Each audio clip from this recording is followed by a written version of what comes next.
Sometimes you gotta tell people to mind they damn business. Like, just say it like that. Mind your damn business. And I swear you'll be happier in life. I swear. Okay, this week's episode is how to tune out unwanted advice. For me, when I was still in college, but it was like a few weeks out and I didn't know what I wanted to do after college. I had a lot of unwanted advice and I was stuck, and I feel like I would have gotten to where I am now sooner if I tuned people out. So I'm going to tell you how you can tune people out, tell them mind their damn business, and just really listen to yourself so that you can focus on your goals. So the first tip that I'm going to give you is stop taking advice from people who aren't in the space that you want to be in, or they're not at the level that you want to be in. And I know that sounds rude, but man, we got to stop listening to people who are talking out of their behind. And it's very free to give advice. It doesn't cost anything. It makes you look good. But you need to be in the, why should I listen to you? Ask these questions to make them go, because these are life-changing decisions sometimes that you're making based off of people's negligence. Yes, I like that. Yeah, write that down. Write that down. Yeah, they're being negligent. I'm sorry. The word just flew into my mind. I was like, this is the perfect word, right? And I'll give you an example. When I first graduated from college, people had all of these different career ideas for me. And the people who gave me these career ideas were not in marketing at all. They were not even in any kind of business industry. Some of them maybe owned a business, but it had nothing to do with marketing. They didn't have a Facebook page. And you want to tell me about what marketing career I should do? Please stop. Please stop, right? People will tell you, oh, well, my niece did this and she's super successful. So yeah, you should go in that career path. Do you know how your niece got there? Do you know if your niece even likes her job? Do you know what kind of school, right? What if your niece went to an Ivy League school and of course, yeah, she's making $100K out of college because she chose a career and she chose a really good school to allow her to get there, right? If that person has not done it, don't listen. I'm so sorry to tell you. And you need to be mean like that. Say, okay, but have you done it? Oh. Do you know the exact steps to get there? Oh. And you don't have to be rude, but you need to be direct and like let the person know you really shouldn't be giving me advice. And not advice in general, but just in that specific thing. If they're telling you to quit your job and do this other job because their niece does it and you're doing it, and now you hate your job and you've been in it for however long and it took you time and money and energy and you're mentally drained, no. We're coming up on 2023. We don't have time for that. Tell these people, if you're not doing it right now, I'm so sorry. Find me somebody who's doing it since you want to help, or don't tell me at all. Next tip. Okay, my second tip is some people just like to hear themselves speak. And they will go on and on and on how you should fix yourself. And it's just coming out of selfishness. Selfishness? Yeah, I was thinking of selflessness. It's not selflessness, it's selfishness. They're selfish. They want to seem big, like, oh yeah, I helped Natalia get there with my advice, right? But here's my rule. If you don't have the patience to listen to where I came from, what I'm doing now, and where I want to go, I really don't want to hear it. Because if you don't have the patience to listen to me and you're the one giving me advice, then it's very selfish. I'll give you an example. So, and this person, I don't think was selfish in their act, but I'll explain. Okay.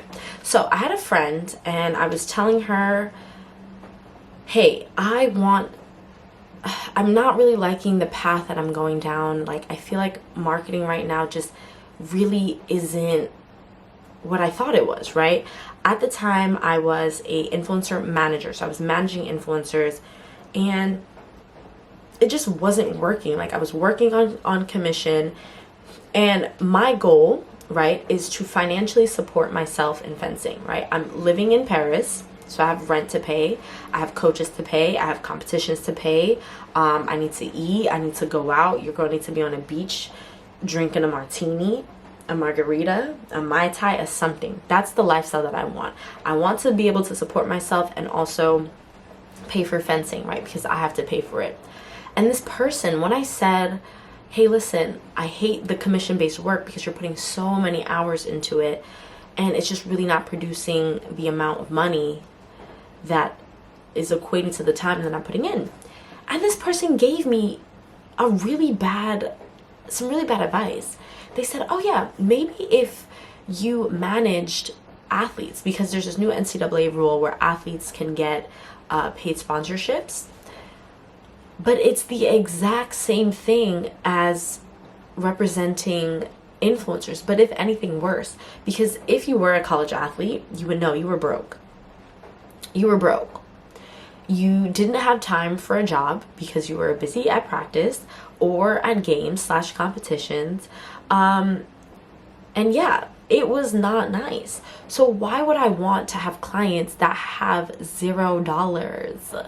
It didn't make sense. So my advice is, if you're frustrated and you're like, oh my God, let me tell you about this thing, and they don't give 2 pennies. I wanted to say something else, but I'll watch it.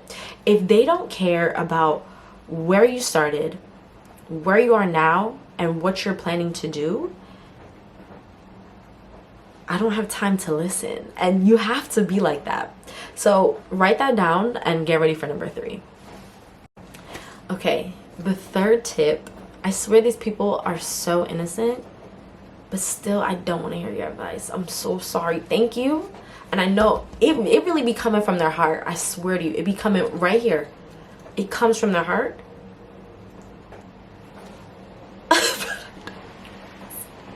I don't want to listen. Okay, the third one is people will give you advice based off of what worked for them, but they don't care, or they didn't think to ask you what your learning style is. I'll give you an example. So I've lived in France. It's gonna be almost 2 years now, and my French is a lot better. I swear to you, from when it was before, this past like month or two is like, it was like this, and then this past month, I swear. And I'll tell you how I got there, and I'll tell you what didn't work for me.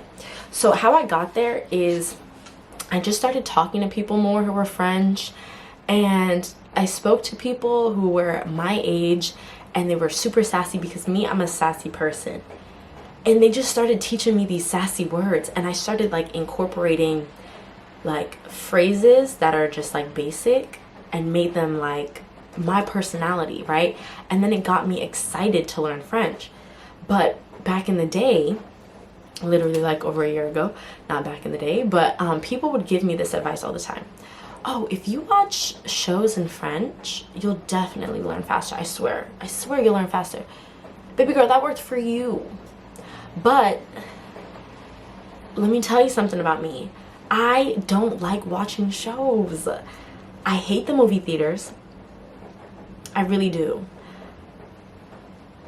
Probably went on 2 movie dates in my life, and it's not even exciting to me. Like, ugh. I never had a TV in my room. Even if I lived in the most beautiful $1 million apartment, $10 million apartment, I'm never having a TV in my room. Matter of fact, don't even want a TV in my house. I'll watch it on my phone or my laptop if I need to watch TV. It's just not my thing. I'm not the kind of person who watches TV every night. Yes, of course, I binge watch shows, but it's like once a month. I swear to you, I don't consume TV every day. So how the hell is that gonna help me learn French? You see what I'm saying? It works for them, great, because you like to watch TV every day. Another thing that helped me is listening to music, and they'll be giving me the worst playlist. They'd be like, oh, this will definitely help you with your French. That song is trash. I don't want to listen, right? Then I found music that I liked, but it just happened to be French, and I'm like, oh yeah, now I'm getting it. But to tell someone, oh, here's how you need to learn this, and they don't recognize that there are different learning styles, it'll get you frustrated because you're over here sitting there watching a show in French and you don't even like watching TV, and now you're miserable. So for a while, I just like, what is the word? I hated learning French because it was just like all of these people telling me how to learn. And I didn't listen to myself. So for a year and some change, I just really didn't focus on learning French. But now people are giving me some words and they're like, yeah, use that word. I'm like, yeah, I'm gonna use that word. And now I'm like excited. I'm like, ooh, how do I curse somebody out? Yeah. How do I tell lady in the back, you need to give me 6 inches? 6 feet, matter of fact, not 6 inches. That's too close. How do I say, ma'am, you a little too close. You breathing on my neck. How do I say that in French? Now, I swear to you, I really be sassy with the French because that's how I am. So those are the 3 tips that I have. And a lot of the times, like especially tip 1 and tip 3, some people just don't know that they're doing harm or that they're not listening to you. People just like giving advice. Other people, like tip number 2, where they're just really selfish and they get off on, oh, I helped this person. No, tell them to mind their business. Curse them out in French if you know a little French. No, just kidding. Don't do that. Don't curse out auntie. But sometimes aunties be the main ones trying to give advice and it don't even make sense. 1 + 1 is equaling question mark. Please. Shh. So that's the advice that I have for you. Just listen to yourself. Listen to the advice that you think just spoke to you, that resonated with your soul, and just learn from people who have experience in what you're trying to do. And I swear to you, you'll live a happier life. Look, I'm cheesing, I'm smiling, I'm having a great time because ain't nobody interrupting my peace. I swear to you. Okay, I hope you liked this week's episode, and let me know in the comments some crazy advice that people told you that just did not make sense at all.